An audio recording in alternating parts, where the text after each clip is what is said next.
It seems like these days the price for everything we collect is going up and up and up. It's going up faster than we've seen prices increase ever that I've collected in the last 20 some odd years.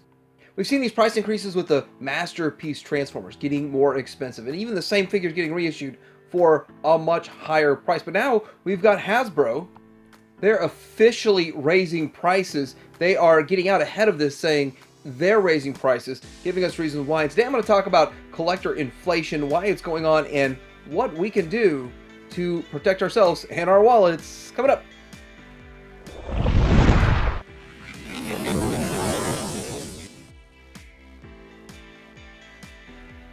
So I'm going to start out talking about Masterpiece because Masterpiece, and it's Friday, so happy Friday to everybody.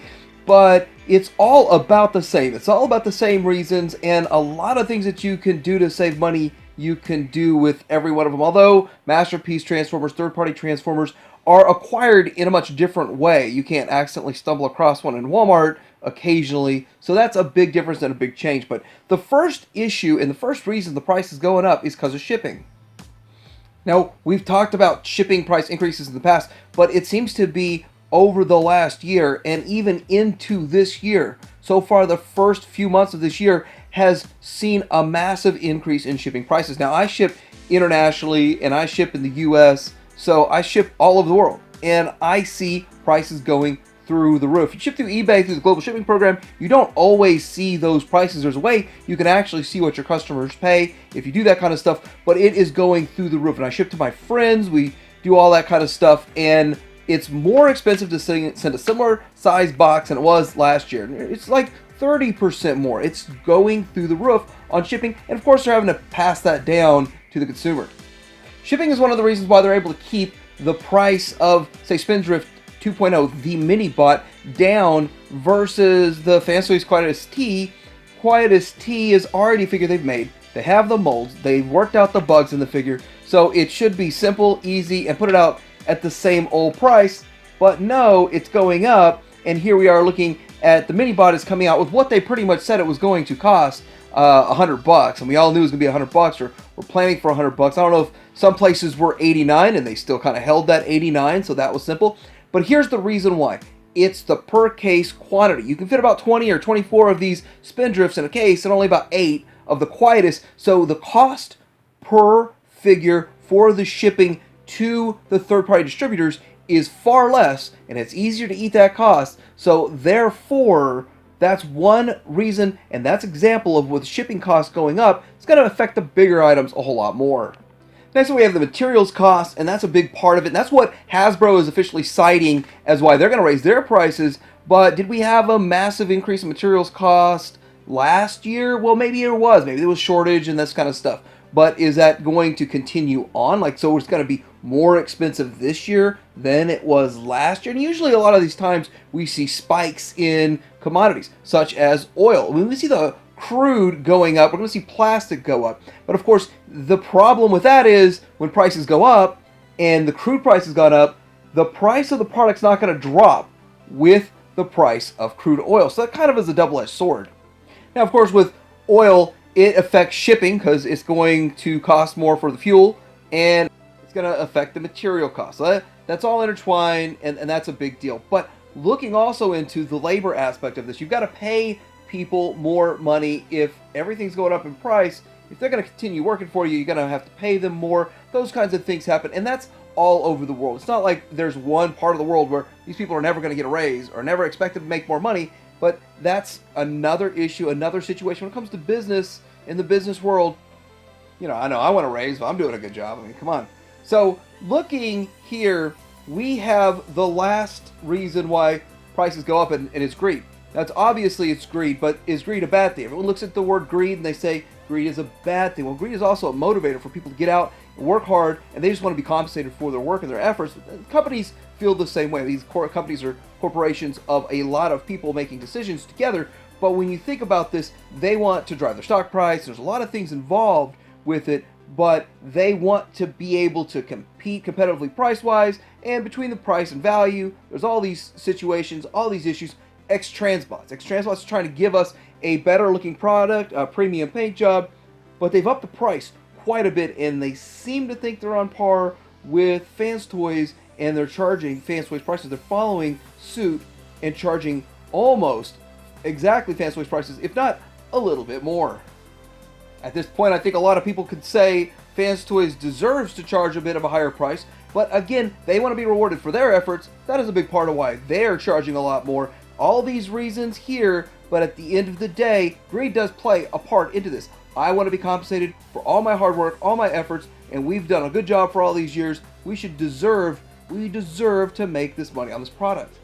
No company's worse at raising their price than Takara. Takara is the worst about price increase. It's gone through the roof, and then they pull out the skids for $90. Now in 2021, a $90 skids is actually a good price on a Masterpiece figure. That looks like it's going to be painted head to toe. It's going to have a lot going on with it, and I think there's two factors that contribute to the $90 price point on skids. First of all, they're going to make a lot of these things, and they're not just going to make one. They're going to make both of them around the same time. So they're going to bang out this one and the red one at the same time. They're going to make a bunch of them. The other thing is, they were talking about this being a hybrid style figure. Hybrid style figure basically means they're going for a more simplistic design. And if they do that and they carry that forward, that's a lower parts count, that's less molds that they have to make, that's less tooling cost involved. They can recoup their costs a whole lot faster. And hey, if they could do this, and this is successful, and this figure is successful, and they do that with more projects in the future, keep the costs lower, they're competing. They're actually going to put a hurting on third party.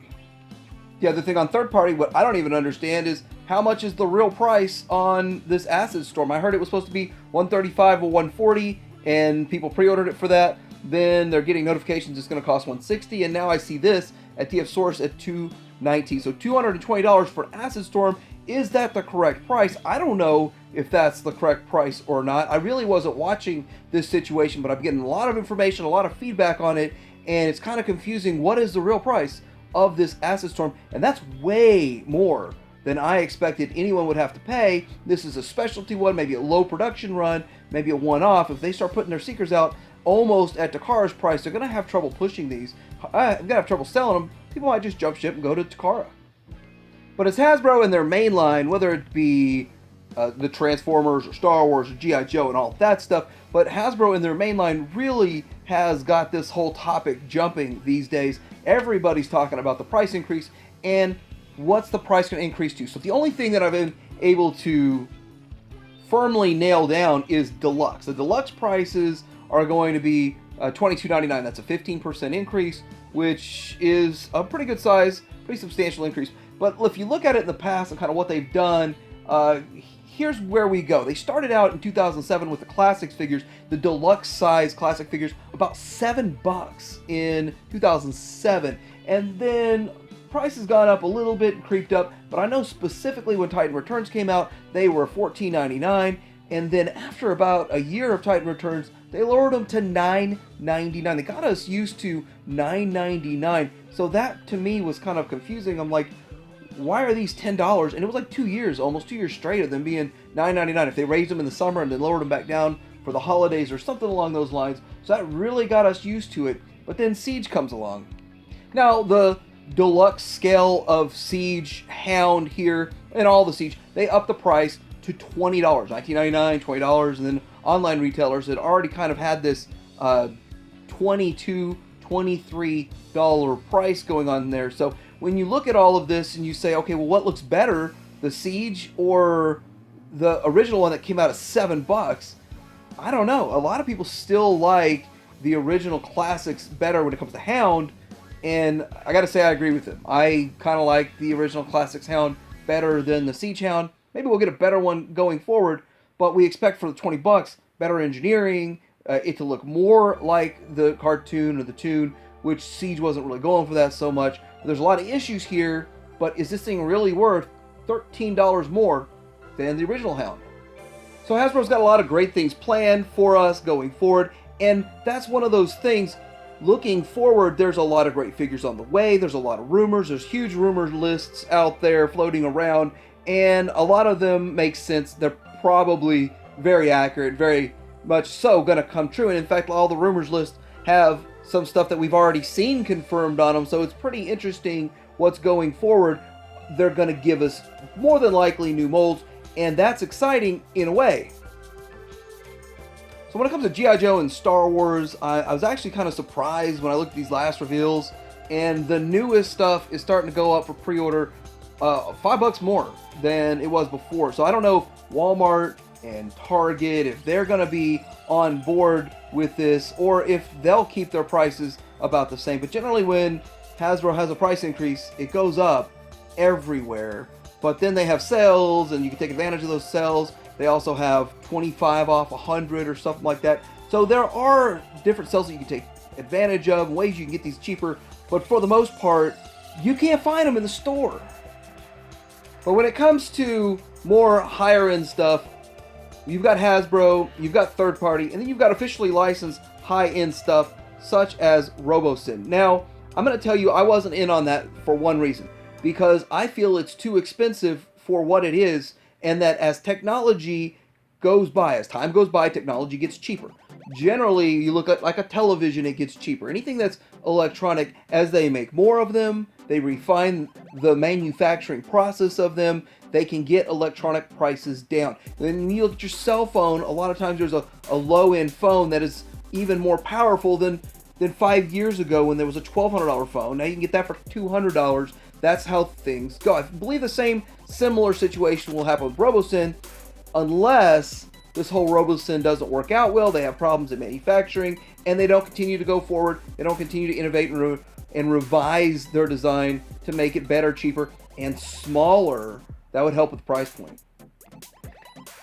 And lastly, all these companies, they do seem to look at the secondary market. I mean, it's not their main guiding light, but they do look at the secondary market and the product that they're making, where is it at on the secondary market? Especially when you come to like third-party Transformers and all of that, they can price theirs a little higher because, hey, if the community's willing to pay this kind of money on the secondary market, we're going to put ours out a little bit higher. We want a bigger piece of that pie. But the same thing also goes to some of the third-party distributors. They are going to maybe hold back a few figures, sell them at the higher secondary market price down the road. That's just business in the business world and the way things go. So one of the things that I do is I get in on pre-orders early. I try to lock a price in as early as I can. Some places will let you lock in a price. Others, you kind of got to wait till they put their price up. But locking in that pre-order, because you don't want to have to pay the late tax, that's a big help.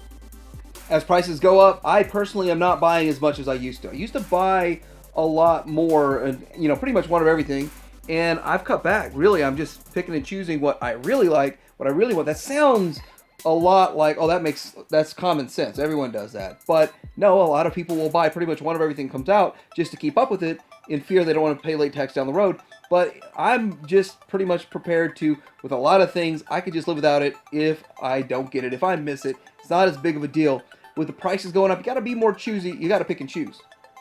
It also seems like the higher end stuff is staying about the same price. So they're not upping the price on Titans. Titans aren't going through the roof. They're not taking them to 200, which is a good thing. But sadly, that could be a change in 2022. And I hope not. I hope they can still keep that $160 price point. But then again, the Titans seem to be shrinking down in their old age. I don't know exactly how tall this ARC figure is going to be, but they seem to be shrinking them down a bit, and I don't exactly like that. I think they all should scale well, scale properly, and they should be the right size.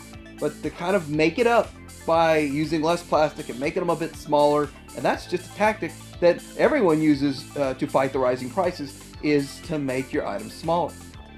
So anyway, we have a lot of great things on the way. A lot of prices going up. To chase those great things, we may have to change our collecting habits a bit as time goes on.